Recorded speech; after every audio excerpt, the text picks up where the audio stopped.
third father, Elijah. He represents a father who imparts ability, gifts, grace to his children. His story is in 2 Kings chapter 2, verse 9 to 15, and I'm not going to read it. Elijah poured what he had into Elisha. He spent 20 years training, guiding, mentoring Elisha. Took him along, encouraged him. A father must impart what they know to their children. If you don't have biological children, impart what you know to somebody else. Joseph imparted his skills to Jesus, although that was not a biological son. Elijah imparted what he knew to Elisha, although that's not a biological son.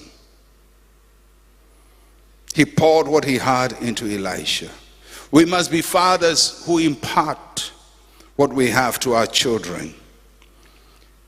He allowed Elisha to dream big.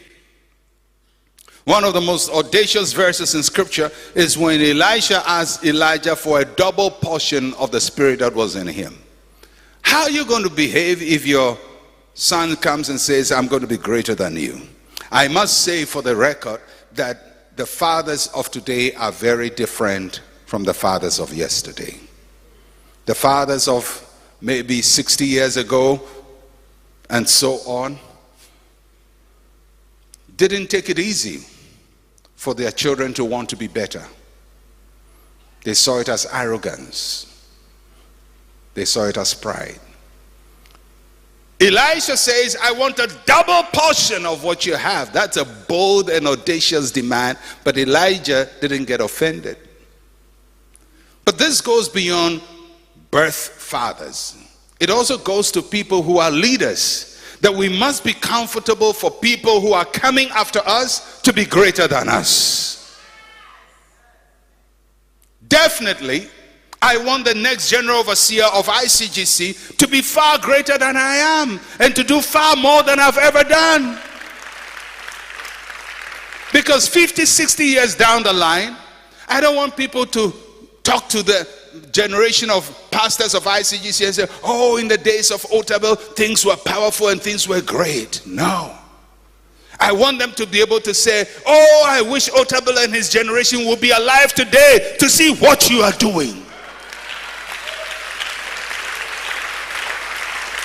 We cannot be a generation that praises the past without any future. That's a battle of diminishing returns. We can be a nation, for example, in Ghana, where we praise the past. Oh, Kwame Nkrumah was great. And then we cannot say the same of anybody else. We should be able to say Nkrumah was great, the next one was greater, the next one was greater, the next one was greater, the next one was greater. And we have better leadership now than before. Because that is the only way we make progress.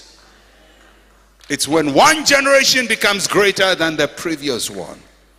Elisha says, I want a double portion of what is on you. I wish that young men and women in this house would say, I want to be 10 times greater than Pastor Otabil. In whatever way that 10 times interprets.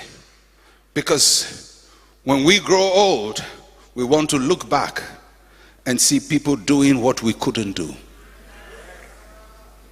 And people going where we couldn't go. And achieving what we couldn't achieve. That is the greatest way to honor anybody. To do better than them. And that's what Elisha said. I want a double portion of what you have. Listen to me, no matter what you have. If you are a head usher and somebody says, I want to be a greater usher than you, don't be angry. If you are a head intercessor and somebody says, I want a greater ministry than you, don't be angry. If you are the head of worship and somebody says, I want to be better than you, don't be angry. In fact, there was a pastor who told me that he didn't want to be greater than me. He's actually greater than me now. Yeah, you know the kinds of things people tell us. He sat in front of me directly and said, he said that I was his John the Baptist. He's Jesus, I'm John the Baptist. I said, oh wow, I didn't know that.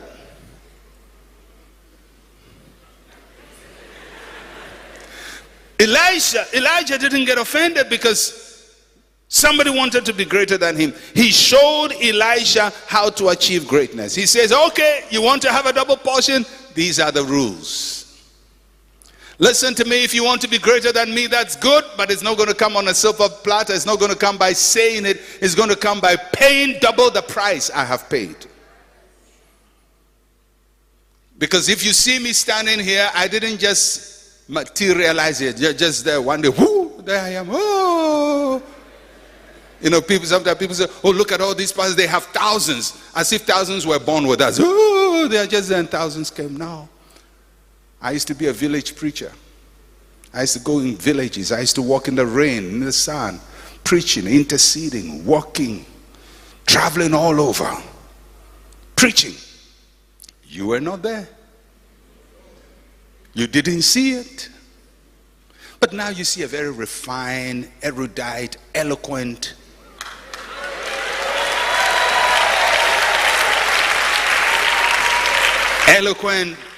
preacher. He said, oh, I want to be like Pastor Otabil. I want to be able to be expressive, and I want to speak English so beautifully, and I want to be able to do that.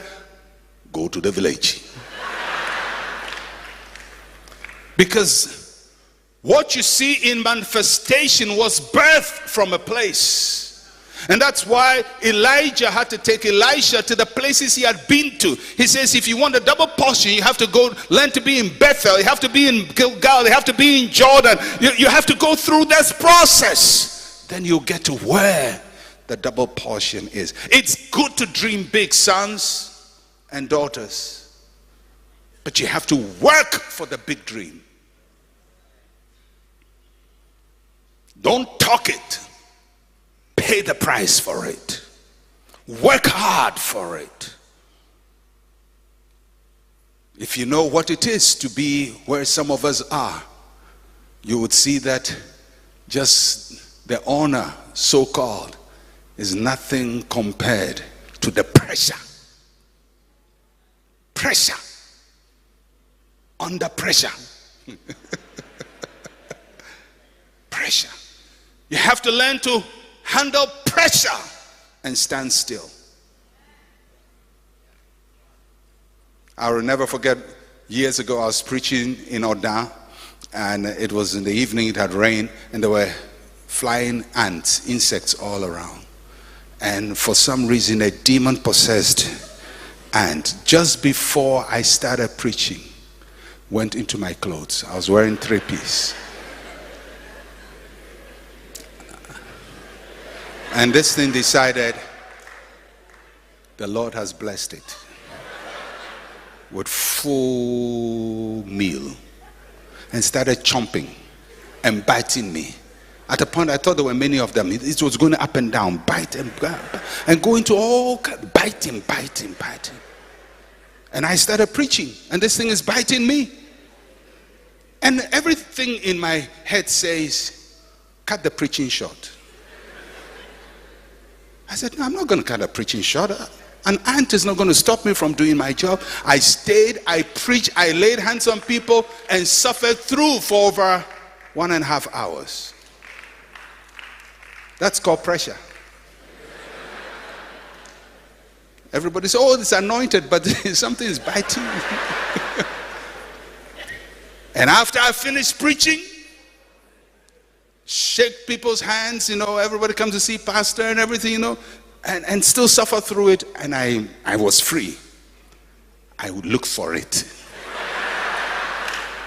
Oh, I killed that thing. I killed it with pleasure. But I'm just telling you this, that you may see it as honor, but pressure is what produces great worth. Diamonds are produced out of pressure. Nothing good comes by just saying, oh, I will be great. Oh, I will be what? So yes, you are Elisha. You want a double portion, but you have to learn to go through what Elijah went through. And you have to go through a double to get the double portion. The disciples of Jesus, The mother of the disciples, James and John, said, Jesus, I want James here, I want John here in your kingdom. Jesus is fine. Fine. You want it? Fine. But you have to drink the cup. And you have to be baptized with the baptism. In other words, you have to go through what I go through to sit where I sit. It's good to dream. And fathers, listen, don't make life too easy for your children that they fail to pay the price for their own greatness. These days, there are too many dadaba children all around. They have to learn to pay the price. Otherwise, your children will never get to the heights you got to. Life always favors the struggler. Life always favors, don't ever forget that. Life always favors the struggler. The one who struggles, the one who wins.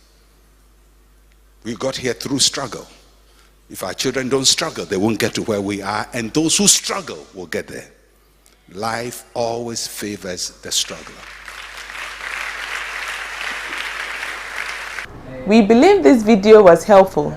Kindly share your thoughts with us in the comment section down below. Please like this video and subscribe to our channel. Thank you.